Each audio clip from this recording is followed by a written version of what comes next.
के युगों में तो आसुरी लोग ऐसी शकल से दिख जाते थे, शरीर से, शकल से, दाढ़ी, मूंछ, ये सब से। तो बताने की जरूरत क्या थी?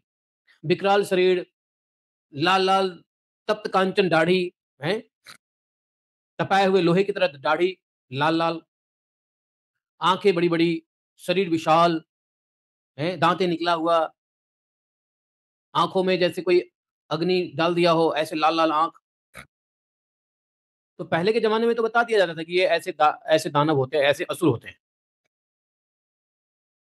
लेकिन कलयुग में असुर दिखने में तो मनुष्य जैसा ही दिखेंगे, लेकिन उनके गुण को से पहचानना पड़ेगा। इसलिए भगवान ने कलयुग आने से पहले ही गीता में 16वें अध्याय में यह बात बता दिया कि बेटा समझ लो अर्जुन, आसुरी स्वभाव वाले लोगों को समझो।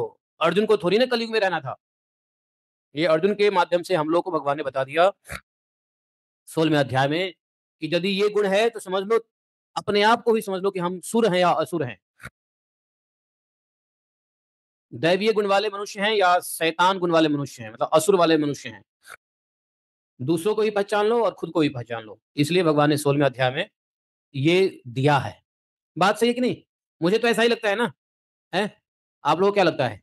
नहीं तो 16वें अध्याय में भगवान अलग अलग गुण क्यों बताते हैं?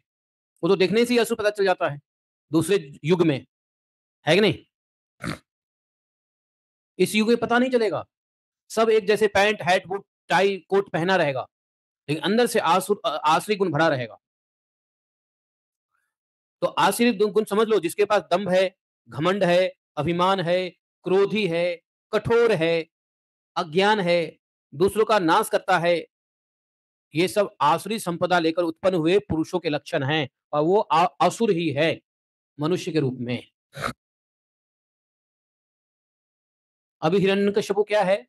असुर है ना, क्योंकि उसको समझ में आ गया कि 5 साल के बालक को जब हमारे असुर सैनिक नहीं मार पा रहे हैं, तो उसको ये चाहिए कि अपना आसुरी गुण छोड़ दे, भगवान की शरण में चला जाए।